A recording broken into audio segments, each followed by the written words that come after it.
It's a massive, mega Mar-A-Lago meltdown as the FBI executes a search warrant on former President Trump's estate in Florida. What did they find? What is the fallout? Also, Donald Trump pleads the Fifth in New York. Is he a hypocrite for doing so? President Biden signs the Pact Act and soon the Inflation Reduction Act. What does this mean for us Americans? And in local politics, Jaye is running against incumbent Lisa McClain for Congress in the 10th District of Michigan. All of this on Current Events on Tap.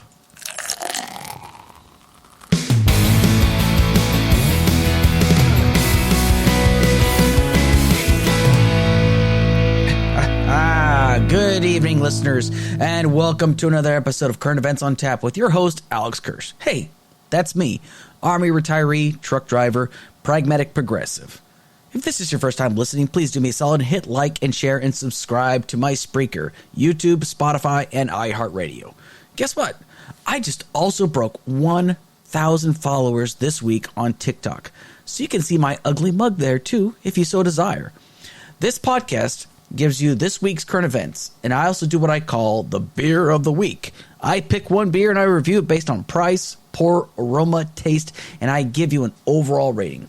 Be sure to catch me every Friday night at 6 p.m. Eastern Standard Time on Spreaker, and catch me at your earliest convenience on YouTube, Spotify, and iHeartRadio. Just type in the Alex Kirsch Project, and there you will find this podcast. Now, I will say that I was going to be doing a panel earlier, but for some reason there were some severe technical difficulties. I could not partake in the panel, so then I kind of had to finish what I was doing here, so now I'm going live now, so you'll have to forgive me for being late. So, anyway, without further ado, let's go over the beer of the week.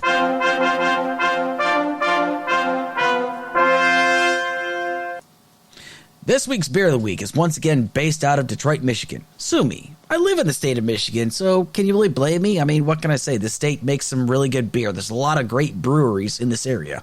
This one is called Atwater Brewery. They even took the time to recommend this beer to me on Facebook. Like, I asked them, what kind of a beer would you recommend for me for starters? Because this is not the only time I'm going to review one of their beers, actually. So, the first beer that they actually recommended to me is called the Dirty Blonde Beer. Give a little bit of historical context. The brewery itself was founded in 1997 in Detroit, Michigan, in the historic Rivertown district. Their intent was to bring back that bohemian-style lager that Stroh's Brewing Company made famous in the middle of the 1800s. This beer, however, itself was added to their inventory in May of 2008 and has an ABV of 4.5%, and it is styled as an American pale wheat beer. Now, let's go ahead and review this tasty beverage. The price, going to give it a 5 out of 5. I bought this at a Walmart for $9.99 for a 12-pack of 12-ounce cans. It's very, very reasonably priced. If you live in the state of Michigan, you can buy it at any liquor store and Walmart, but you can also purchase it online from a variety of different online outlets to include Chateau Wine Spirits. But please ensure you drink responsibly. So once again, a price of a 5 out of 5. Now for a pour, I'm going to give this one a 3 out of 5. It's not too much of a head. I mean, like, if you pour it improperly, yeah, you might get a little bit here and there, but if you're very, very careful, you're not going to get too much out of it. Not too much risk involved. Just pour responsibly. Once again, as always. Once again, a 3 out of 5. Aroma, an easy 5 out of 5. Upon first smell, you pick up that very sweet orange citrus smell, like right off the bat. It's amazing. Love it. It isn't overpowering. It's very, very pleasant. It just sneaks up into your olfactory senses and just like, oh, God, it smells so good. And, you know, the thing is, like, when it comes down to drinking a beer, I always smell the beer first. It might seem weird to some people, but, you know, I got to know what I'm diving into, you know? You got to smell and just take in the aromatic fumes that a beer has to offer, honestly.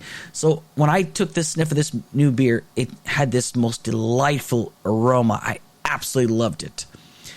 The taste, I give this also a 5 out of 5. The second this beer just touched my taste buds, you could taste the orange, the crispness of the wheat. And if you have a really, really good palate, you know, because some palates, you know, especially like if you eat a lot of hot stuff, or if you just don't really have a good, strong palate, really. But if you do have a strong palate, you can just barely taste the coriander. Now, well, sometimes it's hit and miss with me when it comes to coriander. But I think in this case, with this batch, you could just barely taste it. It's got that very, very, succulent, just delicious taste to it. I mean, succulent's probably not the word we're using properly, but it's the first word that comes to mind. I'm sorry. But it's just truly sensational. And I will say, the first time I tried this beer today, I finished my first glass in 2 drinks. Now, that means it's a very, very good beer. Now, I usually drink beers out of my taller glass, but today I decided to drink out of my trusted Molly Pitcher Ball mug that I received in Germany at the Molly Pitcher Ball in Nuremberg, Germany on July 16th, 2011, about a couple months before I left the country of Germany. It's a very, very delicious glass to drink out of, and what better way to drink out of a Molly Pitcher Ball than out of the Dirty Blonde, honestly. So, honestly, delicious beer. Final verdict, I'm giving it a 4 out of 5. It's a very delicious beer. Not a perfect rating, but you know what? I would definitely say that this is a very, very good beer to drink. I am truly thankful that Atwater Brewery actually recommended this leading lady to my taste buds, as they call it, their leading lady. I am a huge connoisseur when it comes to beer, and this one I highly, highly recommend to anybody who's interested in trying it. Atwater, please let me know with your next beer. You know where to find me on Facebook. Now, on to current events.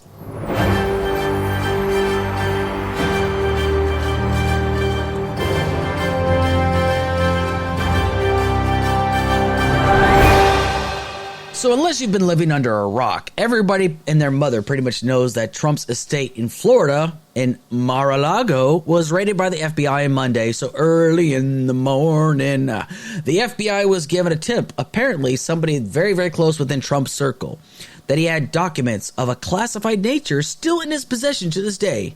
Now, let's just break it down into brass taxes, okay? When you leave the presidency, you're supposed to turn over every single document that you have over to the National Archives and Records Administration. Now, in February, 15 boxes were already wheeled out of Mar-a-Lago to head to NARA, as we will call it for the rest of the show. So they were already given to NARA, and then they basically put the documents back in their possession. Now, for those that are not aware, NARA is to preserve the records of the U.S. government and make them available to the public. In short, who has these records? Now, this is according to their website. During a presidency, the incumbent president has responsibility over the custody, control, and access of presidential records, according to a 2019 report from the Congressional Research Service. But after a presidency, that responsibility moves to the archivist of the U.S., who is required under law to make the former president's documents available to the public as rapidly and as completely as possible. At the end of an administration, the documents must be turned over to the National Archives. Key word, at the end of an administration, the documents must be turned over to the National Archives. Since presidential records are U.S. government property, a former president has to receive permission from the archivist to display presidential records, such as in presidential library, which are operated and maintained by the National Archives, according to the report. However, this time, they were retrieved when the FBI raided Mar-a-Lago, which Trump considers a grave injustice. I mean, for God's sake, nothing poor could ever happen to this esteemed person. I'm being sarcastic, of course, but he's losing his shit over this.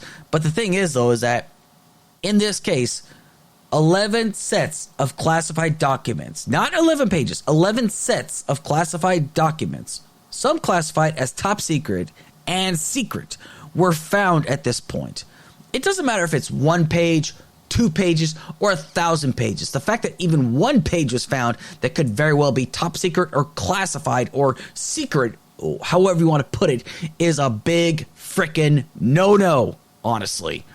And the fact that this was allowed to happen, I don't care if it was kept under lock and key. He's not supposed to have these documents anymore.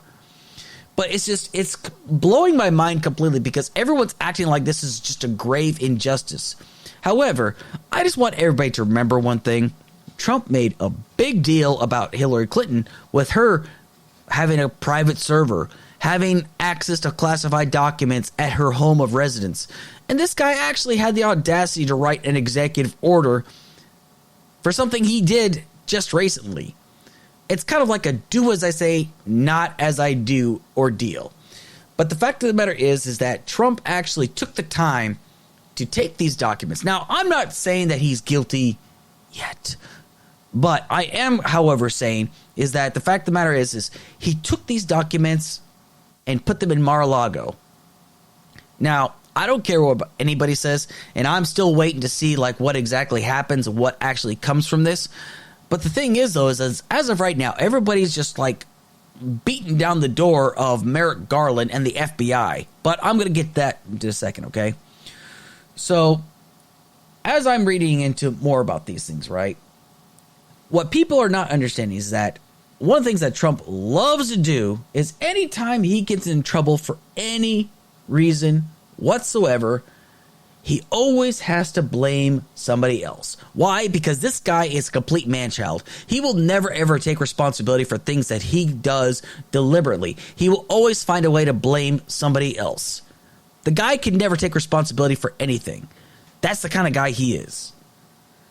He tried to bring up this huge whataboutism about Obama taking 30 million pages of unclassified documents and saying the agent said it assumed exclusive legal and physical custody of the. Oh no, I'm sorry. This is what he said on his True Social. President Barack Hussein Obama kept 33 million pages of documents, much of them classified. How many of them pertain to nuclear? Word is lots. Which means to go. Let's just say it like this. Anytime you see Trump say things like lots or tremendously or anything like that, you can pretty much bet your bottom dollar that it's probably bullshit, okay? Because Donald Trump is never known for telling the truth, okay? And I'm just telling you that flat out. I mean, I tried when he first became president. I tried to see something good he might have done. I gave him a year to prove me wrong, but that guy failed me at every turn. He failed us at every turn. But now he's not president. Thank God. Yes, thank God. However, what's amazing about this is that NARA actually disproved him. They debunked him completely. Now, I'm going to trust the people that actually do this for a living than some schmuck that's no longer the president of the United States, okay? He said, this is what NARA says.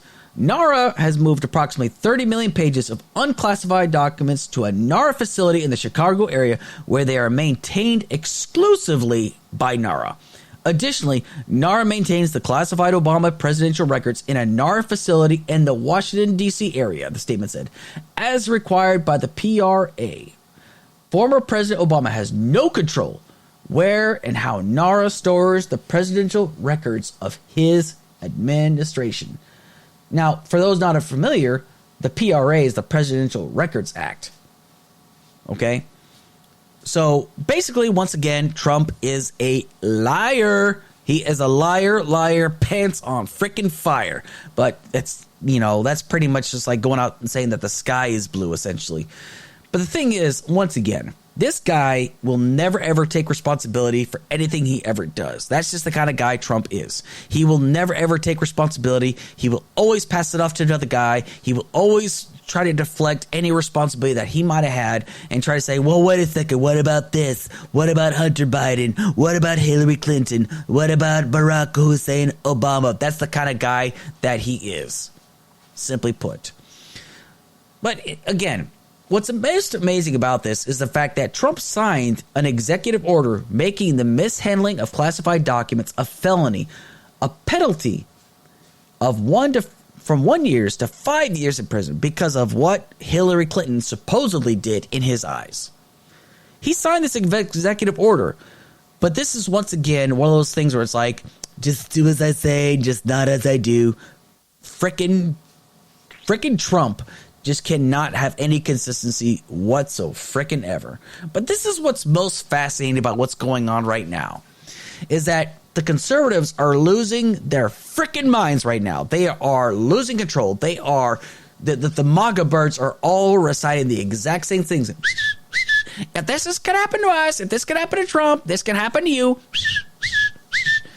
Like, they want to defund the FBI. They want to get rid of all these organizations. This is absolutely preposterous. But here's what's even funnier, okay? Mark Levin, a.k.a. the Great One, a few days ago said the following on Hannity. You got to hear this. There is no justification for sending 30 friggin' FBI agents to the former president's compound in Mar-A-Lago in early morning and conducting themselves this way, or in any other cases in which they've done exactly the same thing. The FBI is corrupt. This guy Garland goes after parents. He goes after Republican state legislatures. He goes after states he disagrees with their abortion positions. He doesn't do a damn thing to protect the border, which is compelled by the Constitution. Nothing. So let's be clear. Newt is right. They're all right. This is the worst attack on this republic in modern history. Period. Oh, I'm sorry. Yeah, I didn't realize that. So, but there were some things that, like, there were some very, very key moments that, I think everybody needs to hear. I mean, I already know you heard it once before, but, I think you might have missed it the first time. I want you to understand exactly what I'm hearing from Mark Levin. There is no justification for sending 30 friggin' FBI agents to the former president's compound in Mar-A-Lago in early morning and conducting themselves this way, or in any other cases in which they've done exactly the same thing. The FBI is corrupt. Here it is. This guy Garland goes after parents. He goes after Republican state legislatures. He goes after states he disagrees with their abortion positions. He doesn't do a damn thing to protect the border, which is compelled by the Constitution. Nothing. So let's be clear. Newt is right. They're all right. This is the worst attack on this republic in modern history. Period. Yeah, that's pretty much what it is. A fucking crybaby, Mark Levin. Yes, that's right, crybaby. Are you going to cry some more, crybaby? Are you going to cry more about how this is the worst attack on a republic in history? Well, why don't you tell that to the victims of 9/11? Why don't you tell that to those and just go to Pearl Harbor and say, you know what, you guys might have gone through some terrible things, but I think what happened to Donald Trump is worse than what you went through. Or how about January 6th, which you have refused to condemn, Mark Levin? Scumbag. That's right. I used to listen to your show all the time, but now I consider you nothing more than a Trump loyalist douchebag. That's right, douchebag. And it's a absolute shame. The great one, my ass. You are definitely not the great one by any stretch of the imagination. The fact that you would say that this is the worst attack on our republic in any history is an absolute hilarity. I am laughing my ass off hearing this, because let's just get one thing straight. There has never been a president quite like Donald Trump ever. And I hope we never have another president like Donald Trump ever again. Why? I have never seen anybody quite so divisive in my entire life. He is the most divisive president in my lifetime, and I hope to never see another president like him in my lifetime. At no point did he ever try to unite us as a country. At no point did he say, I want to work with the other side. At no point did he say we should do things, we should work together to make things better. At no point did he ever make an effort to make things better for our country. But he told people, oh, I'm doing things better for the country. And you bought it lock, stock, and barrel. You fraud, you. You absolute fraud, Mark Levin. And you know what? I don't even care if you get mad about this. I don't even care if you never even listen to this. I'm telling you flat out, you are a fraud of the highest order. You and every other Trump loyalist out there that refuses to condemn Trump when he's a total fucking douchebag. That's right. I definitely curse on this platform because I'm not afraid of saying what's the truth is. And the fact of the matter is that you would actually say that this is the worst attack on our republic in history is just a joke. Just like you, Mr. Levin. You are a joke. Flat out. And I cannot believe I used to listen to you and think, you know what? I think Mark's got a good point some days. But you know what? You won't let people challenging your platform because you like to shroud them out with music because that's the kind of person you are, aren't you, Mark? Simple as that. And I just think it's hilarious. The FBI is out of control. The FBI is not out of control. I would say the FBI is in full control. You assholes act like somebody was shot and killed in Mar-A-Lago. Nobody was shot and killed. Nobody was put in zip ties. Nobody was black bagged. Nobody was hauled away to some black site off the coast of Iceland. There was nothing like that. They went there because they were given evidence. They were told by somebody within Trump's inner circle that they believed. They saw these classified documents.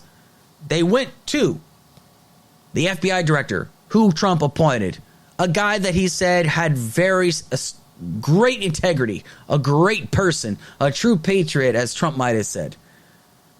They went to a federal judge that Trump also appointed. But now people are claiming, oh, well, this guy had ties to Epstein. Well, so did freaking Trump. I mean, you can't make this shit up, honestly. But the fact of the matter is, you got all these conservative idiots saying that the FBI is out of control and needs to be defunded. Why? Because your god emperor is being held accountable? Because they're actually doing their frickin' jobs?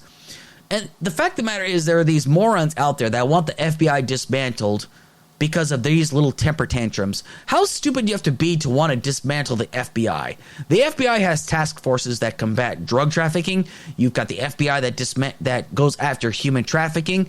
You've also got the FBI that looks out for terrorists that affect our country, domestic terrorists, not just white people that some of you are scared that they're going after. They go after homegrown terrorists that might have some certain extremism of a religious sense, whether it's Christian or Islamic or Jewish or Buddhist or whatever. Any extremism of any sort is bad. And the fact of the matter is that you want the FBI dismantled because you have a little temper tantrum, because you're so upset because they went after Trump. Screw you, honestly.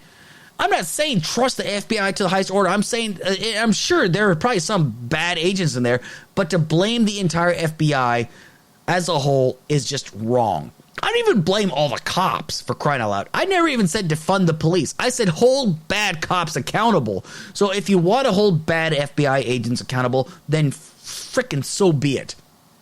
But the fact of the matter is you got these morons like Marjorie Taylor Greene that wants to defund the FBI. You got Steven Crowder, the freaking Canadian, saying it's war now, sleep better tomorrow. He said this on his Twitter, but Steven Crowder's never been in a war zone in his entire freaking life. He got his ass kicked outside of a rally. That's about it. But the fact of the matter is, all these morons want to tell you what to do, what to think, what to feel, and whatnot. They want you to believe the FBI is the nation's enemy, but they're not. The FBI is sworn to uphold the Constitution, and they are also sworn to follow the law. They followed the law to the damn letter. And you morons out there saying that the FBI needs to be defunded, you're idiots. Simple as that. I don't care if people on my friends list hear this and they're like, oh, I wonder if he's talking about me. Listen, if you believe the FBI needs to be defunded, then yes, I am talking about you. It's that simple. But it's just, what really upsets me is the fact that this rhetoric led to a guy. I'm not even going to say his name. I'm not going to give him that credit. He wanted to launch an attack against the FBI office in Cincinnati, Ohio. He was seen commenting on Truth Social, Trump's website, saying, if you don't hear from me again, then the FBI got me, or I'm dead, whatnot. He tried to attack the FBI headquarters, all because of what the FBI did, following orders. Merrick Garland gave the okay. Now, everybody was wondering what was taking Merrick Garland so damn long. I tell you what, building a proper case, making sure that Merrick Garland had all of his ducks in a row, because this is a very serious deal. It's not easy to go after a former president for something that they may or may not have done. You got to have your ducks in a row, and I think he's been just biding his time, honestly. Because you're not just going to launch an operation on this just because somebody says there has to be probable cause behind this warrant. That's how the law works. But these Trumpers, these MAGA birds, are not going to believe this because they're worthless. They're idiots. They're morons. I keep saying it, and I'm going to keep on saying it, okay? And if you are on the fence about this, well, what the hell do I need to tell you? What more do I need to explain to you? This is how the law works. But don't tell me that you're going to back the blue if you just want the FBI to be defunded. It's not how this shit works. But again, a terrorist tried to attack FBI headquarters, or not FBI headquarters, but an FBI office in Cincinnati, armed with a nail gun and an AR-15 style rifle. See, you're not even doing any favors for those of us that do support the Second Amendment. You're just making it more difficult because you're just making your side look more unhinged. And now it's going to be even harder for people to say, well, now they're going to come for my guns. If guys like this continue to do this shit, then yes, people are going to come for your guns. I don't want people to come for my guns because I haven't done anything stupid. The Democrats aren't coming for your guns. They just want to make sure morons like this clown doesn't get access to them. But apparently this guy already had access to his guns. But the more shit like this happens, the more the rights are going to get lost. And that's not because of the Democrats. It's because you force the hands of people in power. I mean, it's so simple. Do the research. Wait and see what happens. Don't just jump to conclusions, automatically believe that Trump is somehow innocent. But I'm probably talking to some idiots out there that don't know what the hell they're talking about. They don't know what they're going to believe Trump is innocent regardless. You could show them all the proof in the world that Trump is innocent, that is Trump is not innocent, and they will still believe he's innocent. And guess what? If this blows up the FBI's face, guess what? It makes Trump look better. But I don't know if this is going to blow up in their face just yet. That's why I am waiting to see. However, I think it's just absolutely hilarious and shocking how these Trump loyalists are just so brainwashed and indoctrinated that they're unwilling to even entertain the idea that Trump might have fucked up. Simple as that. So, Trump pled the Fifth. That's right. Trump pled the Fifth. And it's so absolutely hilarious because the thing is that Trump was one of the biggest hypocrites I have ever seen, ever. I mean, I don't even know really where to start, honestly. Because I remember for like the longest time, Trump was always that kind of guy to consistently say, well, you know, if you plead the Fifth, you're obviously guilty of something. And I mean, it's not just, I mean, the thing is like people actually are saying, oh, well, you know, he might actually have a point here. No, the hell he doesn't. He doesn't have a point. On multiple occasions, Trump is quoted as saying that if you have to plead the Fifth, you're obviously guilty of something. Obviously, mob bosses only plead the Fifth. No, the hell they don't. It's not, pleading the Fifth is a constitutional right. And he executed that recently. He has every right to plead the Fifth. But the fact that so many people are coming to his side now, when these same morons, once again morons, were saying, wait a second, why are these people pleading the Fifth? What are they hiding exactly? Well, damn it, what the hell is Trump hiding? This guy didn't plead the Fifth once. The only question he answered was his name, what his name is, but then he was asked over 440 questions, and each and every time he pled the Fifth. These questions he was asked was basically in regards to tax fraud and his business practices up in New York. I mean, it's very much, once again, do as I say, not as I do. Don't plead the Fifth, but let me plead the Fifth. This is the kind of person Donald Trump is. This guy will sell anybody out if it will benefit him in the long run. That's the person Trump is. I don't care what anybody thinks me for saying that. I don't care. He's a shitbag. He does not give a shit about anybody else but himself. I mean, this guy did not get as far as he did by looking out for other people. He does not care about anyone else but himself. But he's going to insist that he's being targeted. His family's in danger. Well, guess who put him there? You did, Donald. You put your family at risk because you're a shady son of a bitch. I mean, I've read a good deal of books in regards to Donald Trump. I even tried listening on the road to The Art of the Deal. It's a shitty book. Don't listen to it. It's a waste of time. You learn nothing from it.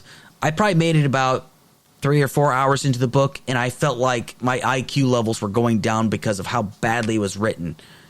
He didn't even write the damn thing. What am I even talking about? He didn't even write the book. It was probably just a bunch of quotes he gave his shadow writer, but it's really bad material. He just talks about, it's like, when I approach a deal, it's very aggressive, and that's all I do is I just be aggressive. That's not saying anything. What the hell's wrong with you, dude? But I don't want to talk about his book, but the thing is each time I've read more about Donald Trump, the more I realize that he's the kind of guy that isn't really good at anything except selling bullshit. He's very good about selling bullshit. He's a professional at that. But it's sad because people are dumb enough to buy into it, honestly. But the thing is, though, is just it boggles my mind how everybody was sold on the ideas that if you take the fifth, you're guilty of something. When he takes the fifth, he's justified in doing it. Now, I'm very consistent about this. He has every right to plead the fifth. Every right to plead the Fifth Amendment. He does not want to self-incriminate, and I get that. He's got every right to do so. But he is a hypocrite because he attacked so many people for pleading the fifth. He said, Fifth Amendment, Fifth Amendment, Fifth Amendment, horrible, horrible. And people cheered for him.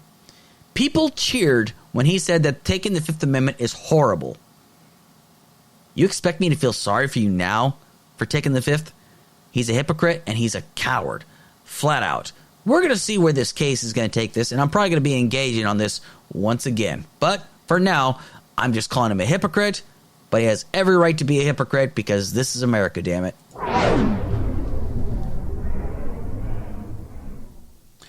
So recently, President Biden signed the Pact Act, and guess what? The Inflation Reduction Act of 2022 is going to be on his way to his desk shortly. Now, I listened to the speech that he gave, and it was a very good speech, okay? Because this is something, once again, that affects me personally. Because I've been around these burn pits. I talked about this last week, and I'm talking about it this week once again. This time, he actually signed the Pact Act into law, okay? And as I've said before, this basically guarantees that veterans who've been exposed to burn pits, veterans been exposed to Agent Orange, Marines that were exposed to the drinking water in Camp Lejeune are all now going to get coverage. They are all going to get taken care of now. But the thing was what was amazing about this speech is that he gave credit to Jon Stewart, but I really, really wish he would have given credit to John Field. John Field is a survivor of the 9/11, not burn pits, but for the asbestos treatment. Now, he was not around long enough to be exposed to the asbestos, all the breathing problems that all the other 9/11 first responders experienced, but he was there. And he was a very strong advocate for making sure that the 9/11 first responders got the treatment that they needed and the health care they needed, along with Jon Stewart in 2018, when nobody else would listen. But then, when Burn Pits 360 approached John Field, the first person he called was Jon Stewart. And Jon Stewart was like, yeah, let's do it. These two guys were the ones that really brought attention to it. And I'm not going to try to take away from Heath Robinson's wife, Danielle, or his mother-in-law. And I'm not going to try to take away from all the veterans that have fought tooth and nail to ensure that veterans like myself get the care that we need for something like this. But it's the fact that Jon Stewart and John Field worked their asses off with Kirsten Gillibrand, John Tester, and other members of the Senate to ensure that this goes through. President Biden said this to veterans: we owe you. You're the backbone. You're the steel. You're the sinew. You're the very fiber that makes this country what it is. And that's true. And, it was a very, very good speech. Words are meaningless, but action is what actually makes this worthwhile. Because now this is law. Veterans of these wars are going to get the treatment that they so definitely deserve. Because this is really, really important to people like myself. Because I don't know what the future holds in store for me. But the fact that this was actually signed into law, because the actions of the few who stood against those who voted against it, says a lot about their character. And it's just completely mind-numbing how many people still hate Jon Stewart, all because he's left-leaning. The thing is, though, is he made it clear. An issue like this is not supposed to be partisan. He's like, I can take the abuse, but don't abuse the veterans. But that's exactly what those who initially voted against it and those that still voted against it did. It was an issue against veterans that they voted against. And that's what makes it even harder. And you know, President Biden wanted people to pass this because it's so important. Because his son, Beau Biden, very well could have gotten glioblastoma as a result of the burn pits, because burn pits have actually been a contributing factor to those that get glioblastoma. So this is a very personal issue to him. And there are people out there, very heartless, that say, oh, he's probably going to talk about his son again, or, oh, he's going to bring up the fact that his son died of cancer. Well, yeah, of course. Some people are allowed to do that. People are allowed to talk about how they lost their children. I mean, for God's sakes, the man lost his first wife and daughter to a car accident. Is he not supposed to bring that up? That's a very important, that's what makes him the person he is today. But for some reason, that seems to be a problem for some people. But this is so important. And again, this is not a partisan issue. This is a nonpartisan issue, but some people chose to make it partisan. But again, it was a very, very good speech, and I'm so glad that he actually signed it into law. I'm very thankful for it, and I'm so thankful once again for Jon Stewart, John Field, every veterans organization that busted their asses to make sure that this got signed into law. But I'm going to quickly move on to the Inflation Reduction Act of 2022. So for those that are not aware, this is what the Inflation Reduction Act of 2022 is going to do. Expands Medicare benefits, free vaccines, $35 a month insulin for 2023, caps out-of-pocket drug cost expenses to an estimated $4,000 or less in 2024, and settling at $2,000 in 2025, which is huge. Holy crap, is that huge. Lowers energy bills, cuts energy bills by $500 to $1,000 per year. Makes historic climate investment, reduces carbon emissions by roughly 40% by 2030. Lowers health care costs, saves the average enrollee $800 a year in the ACA marketplace, allows Medicare to negotiate 100 drugs over the next decade, and requires drug companies to rebate back price increase higher than inflation. Also creates manufacturing jobs. More than $60 billion invested will create millions of new domestic clean manufacturing jobs. Invests in disadvantaged communities, cleaning up pollution, and taking steps to reducing environmental injustice with $60 billion for environmental justice. Closes tax loopholes used by the wealthy, a 15% corporate minimum tax, a 1% fee on stock buybacks, and enhanced IRS enforcement. Protects families and small businesses making $400,000 or less. That's all in the bill, which he's going to be signing. Now, don't let anybody tell you that hasn't read the bill tell you what it says in the bill, because they probably haven't read it. Hell, I haven't read it. It's like 725 pages. I'll try to read it as much as I can, but this is just a summary of what it all includes. But it's so important that he wrote some of the stuff in here, especially the part about the cleaning up pollution and reducing environmental injustice, because that is a really big issue, honestly. Because if you look into some of these issues, like especially like in low-income neighborhoods where they have like asbestos piles in the backyard that are like thousands upon thousands of tons of asbestos stacked in an area, it has a drastic effect on the climate in that region. It can cause health effects in that region. You've got people that live near power plants or, you know, refineries that generate a lot of steam and pollution in that area. People live in that area.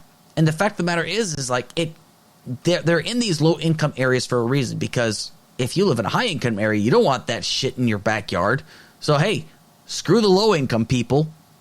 That's the environmental injustice that they're talking about. These are the things that we do need to address. And for people that are saying, oh, this is not really going to help us, well, how the hell do you know it's not going to help us? Because tax cuts don't do anything for us either. Let's just be real about that. Every time somebody says, oh, well, if we cut taxes, that means more people are going to spend more. No, what you're doing is you're just making excuses for those in the 1% that are going to continue to reinvest in their own companies and their shareholders, but not reinvest in the people that work for them. And again, this is not a socialist ideology. This is very much a capitalist deal, because I'm a firm believer a true capitalist would make sure that they take care of those that work for them, not the other way around. Things like this are exactly what we need in this government.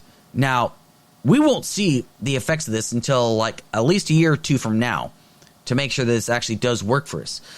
But this is a step in the right direction, people. This is a step in the right direction because it also makes us more competitive. Because on August 9th, President Biden also signed the Chips and Science Act into law.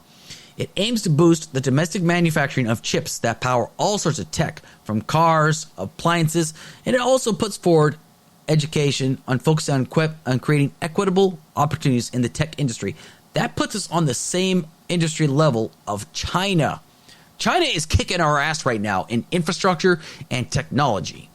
We need to be competitive against China. And for anybody that says, oh, well, this is not going to help us, yes, it is going to help us. It's going to create more jobs, more opportunities. Keep jobs here in America like you wanted, not send jobs off to other places so that way other corporations can continue to make a profit by not paying their people a decent living wage. This is going to make sure that we actually make sure people do get paid a good wage by keeping products made American. Isn't that what you want? Isn't that what you want in this country? It's a yes or no question, honestly. That's the questions you need to ask yourselves.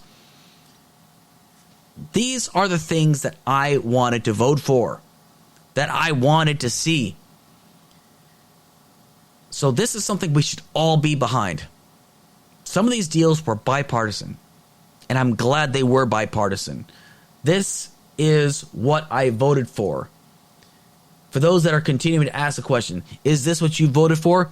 What I voted for was for better opportunities for every citizen in this country, not for higher gas prices, which are coming down, by the way, but you're not going to give Biden credit for that, and I don't expect you to, because the price of gas is controlled by these corporations that, drill for the oil. They're the ones that control it, not the president. Inflation is starting to come down. It's now at 8.5%. It's better than 9%. But you're not going to give them credit for that either, are you? You're going to say, oh, it's just because companies are actually coming together. It's one or the other. But this is what I voted for. Better opportunities for all Americans. That's what things are supposed to be. This is achieving the American dream. And I would love to talk more about the infrastructure, but I got to move on to my next topic. My last topic for the evening is I'm going to once again start talking about Michigan politics, okay? The reason why is because my wife and I are getting more involved in Michigan politics. Today we're going to be talking about the 10th District of Michigan, and this is going to be for Congress, okay? The people that are running in this race is the incumbent Lisa McClain, Republican, and Brian Jaye, Democrat. So I've spoken to Brian Jaye already a couple times, like via email, so maybe him and I can talk on the phone sometime. But this is be his first time running for office, and from what I understand, he seems like a pretty legitimate guy. Lisa McClain, on the other hand, is a Trumper. She believes that the election was stolen, and she actually, from what I understand, she's throws support for the people than January 6th, honestly. That's already a problem in my book. But what else does she believe in? She believes that we must secure our borders, period. She says the immigration system is broken. Really, I think it's working quite well now. But of course, she believes that there's open borders right now. We need to build a wall that does not work, because Trump tried building the wall, and people are still climbing over it. So obviously that doesn't work. Provide cutting-edge technology. That's what Biden's doing too. And resources to the Border Patrol, ICE, and Coast Guard to ensure that we enforce our nation's immigration laws. We are enforcing immigration laws. They're catching fentanyl trafficking every day down the border. They're still detaining people down the border every day almost. So how is the border not working? Second Amendment. She's a strong believer in the Second Amendment. Nobody, from what I see, is not a strong defender of the Second Amendment, but it doesn't sound like she's somebody that wants responsible gun ownership. But she says that she'll be a champion for freedom and a fierce defender of our constitutional rights, while defending our Second Amendment rights for law-abiding citizens. I will work to keep guns out of the hands of people who should not have them. How's that working so far? Well, granted, this isn't Texas, where it happened in Uvalde, but there are some people, I'm pretty sure, in this state of Michigan that should not own firearms, that probably do own firearms, and she's probably not going to do anything about that. Vaccines. I am absolutely opposed to any government mandate mandated vaccines. Oh, goodness gracious. These mandates go against individuals' religious, philosophical, or medical beliefs, including parents' right to choose or no vaccinations for their children. That is dangerous, Congresswoman. That is dangerous. That's the only reason why this became a problem is because Trump said it was a problem. But if this was polio, would you have the same issues? Because polio is absolutely devastating. Like my Aunt Rosemary told me how I was not alive for polio. Well, that's starting to change right now because in the state of New York, there are cases of polio popping up all over the damn place. It's dangerous to tell people that vaccines are dangerous. You anti-vaxxer. What is wrong with you? It's bullshit that we still have these problems with this. Supports term limits. Hey, I support term limits too. Investing in infrastructure. Guess what? Gretchen Whitmer has done more for infrastructure in the state of Michigan, from my knowledge, more than Rick Snyder did. Affordable health care. She said affordable health care does not work. It's not affordable for the vast majority of American consumers. Well, guess what? It's a lot better than what we used to have in this country. I'll tell you that much. Allowing healthcare coverage to be purchased across state lines by individuals and small businesses will create strong competition among insurance companies, which will lower costs to the consumer. Trump promised that, never delivered. What makes you any different, honestly? I've heard this from Republicans before, but they have failed to deliver. They are just anti-ACA, but have promised nothing in return. No solutions whatsoever. Honoring our veterans. Well, I'm pretty sure that if any person out there doesn't honor veterans, it's a death sentence for them. So hopefully for those that voted against the Pact Act initially, hopefully they get primaried out and voted out of office, because shame on you for doing that. So I expect anybody that's running for office to honor veterans. Cut spending and balance the budget. You got to spend money to make money. How are you going to make infrastructure better? By cutting spending exactly. That's not a solution. Once again, conservatives are never really known for balancing the budget. They're all about spending, and cutting taxes. You can't cut taxes and then spend more money. That's not how it works. That is not how it works in this country. It's never worked. It's absurd completely. Religious freedom. There is nothing wrong with religious freedom in this country. But she's going to continue to convince you that there is a problem with religious freedom in this country. Everybody's free to practice whatever religion they want to in this country. It's only if the religion is not Christian, according to some people, is when it becomes a problem. You see Christians out and about. And I'm not saying all Christians. I'm saying you see certain Christians out here that say, well, I'm a firm believer that Christianity is the only religion. It's like, so you don't want Muslims teaching? No, because Muslim is the devil religion. There's people out there that actually believe in this. Now, I'm not sure about what she truly believes. However, there's not an issue of religious freedom. It really depends on the individual. There are people out there that only think Christianity is the only thing that should be taught. Right to life. She's 100% pro-life. Automatic red flag. Believes in the sanctity of life and that life begins at conception. We must honor the first guarantee of the Declaration of Independence, which is a right to life. An unborn child has a fundamental right to life, which cannot be infringed. Not a single tax dollar should go to pay for an abortion, which is I'm a strong supporter for the Hyde Amendment. The most essential duty of government is to defend the life of the innocent. Oh, God. That is such a problem. Because what has she done about the children that are waiting to be adopted by families right now? I mean, I didn't even take the time to look up how many children are waiting to be adopted in the state of Michigan alone. What has she done about making sure that children are fed? Making sure that there's people that actually have better opportunities?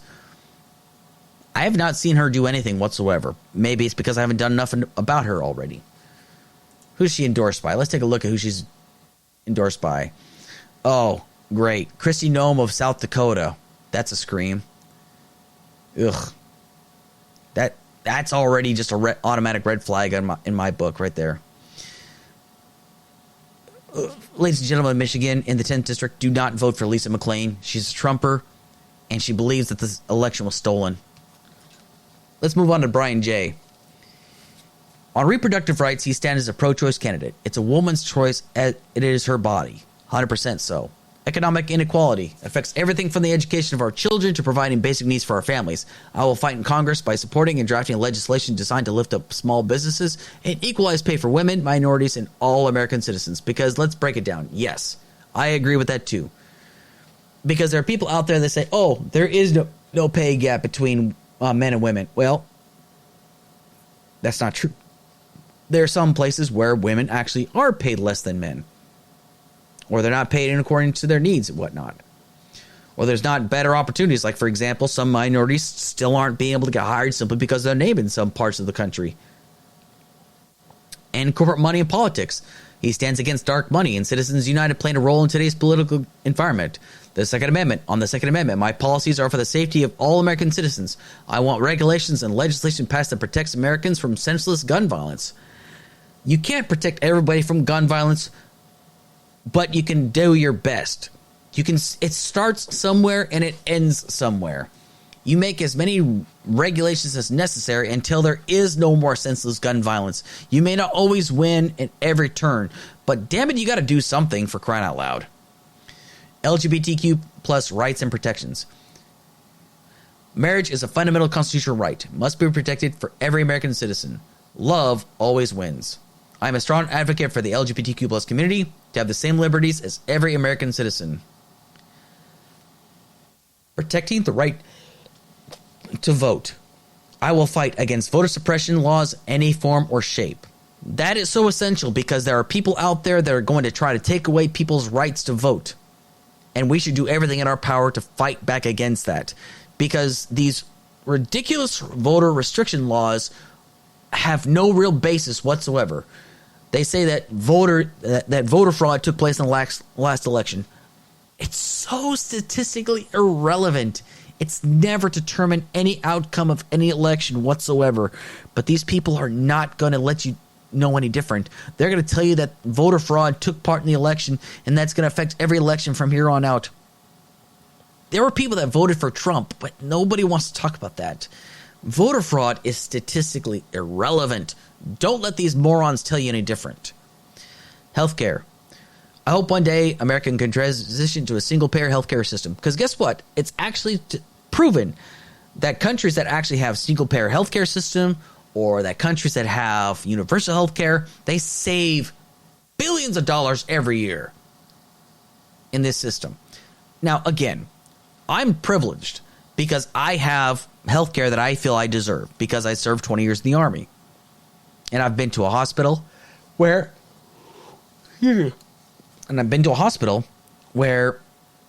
I sat for 5 hours just to be essentially given somewhat of a clean bill of health, but I had like severe muscle pain in my left side of my neck, which I felt was chest pains at first because I could feel all around my chest body.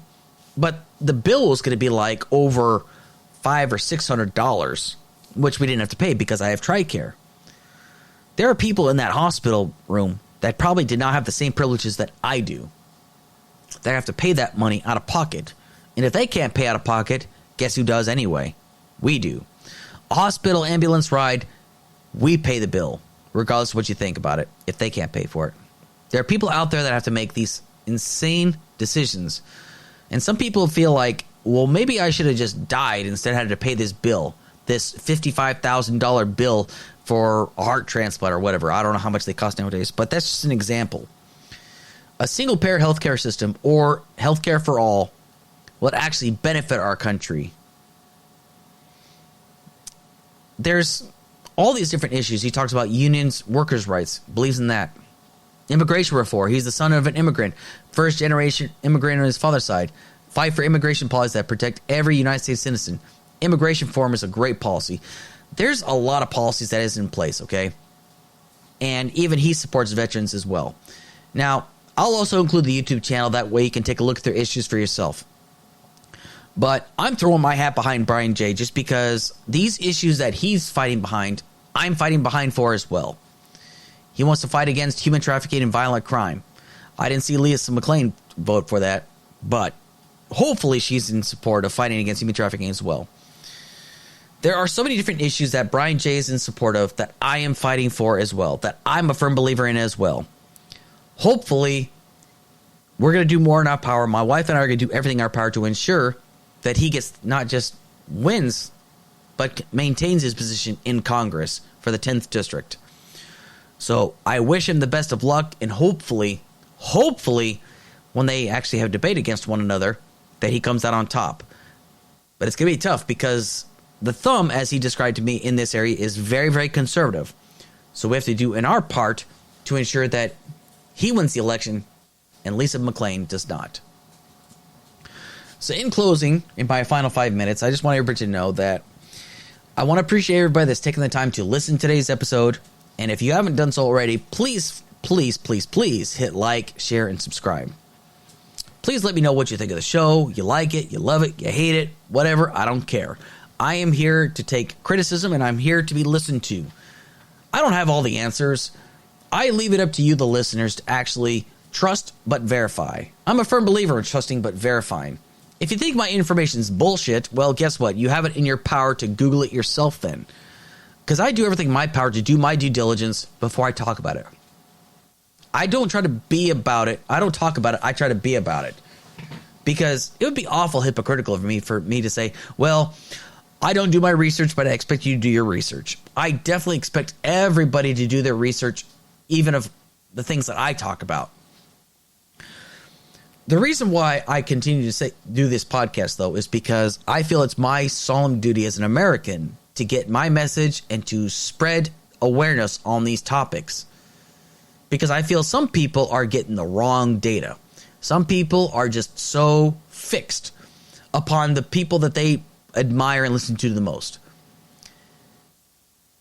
Theodore Roosevelt once said, patriotism means to throw your support behind the country. It does not mean to throw your support behind the president or any elected official. There are some people that still throw their support behind one guy, the last guy we had in office. Wrong freaking answer. That's the person we should not be throwing our support behind. You should be throwing your support behind the country as a whole, behind the Constitution of the United States, something that clown broke. He broke faith with the people of this country many times over, but there are some people that are too stupid to understand that that's what he did. And guess what? If you're offended by my language saying that some people are too stupid, well, that's just too damn bad. I'm done trying to be reasonable with people that cannot be reasoned with. Some people just need to have medicine that tastes lousy. And again, I'm not saying Biden is the answer to all of our problems, because he's not. He's just another elected official with his own set of problems that we're all going to have to either deal with or that are going to be fixed in the near future. But I'll still take Biden any day of the week and on Sunday over that guy that we had in office last. And guess what? If you find, and if the FBI in the next administration, if it's conservative, if they find evidence that Hunter Biden or Joe Biden was corrupt, then by all means, throw the book at him. I don't care, because nobody is above the law. It is that simple. Nobody is above the law, not even Trump. He should not be getting away with this whatsoever. He should be held to account just like anybody else. Even Mitch McConnell said Donald Trump should be held to the fullest extent of the law. And I couldn't agree more. Nobody is above the law in this country. And anybody says that Trump should get away with it just because some other historical context of people get with it is bullshit. Throw the book at all of them. I don't care.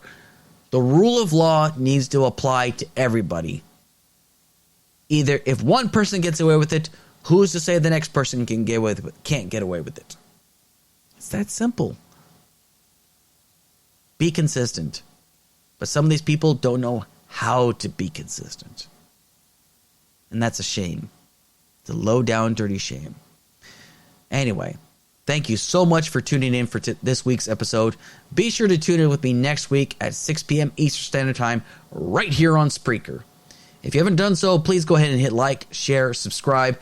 Go on my YouTube channel, go on my Spotify channel, and my iHeart channel, and subscribe there. Spread this message out. Get as many people as you want to listen to this podcast. And I'll definitely review another new beer next week. Be sure to go over to my TikTok at the Alex Kirsch Project over on TikTok. You'll find me there. Subscribe and just check out this ugly mug of mine, and just to see what kind of new content I usually put out. Thank you so much. And I just want to wish everybody a safe and happy weekend.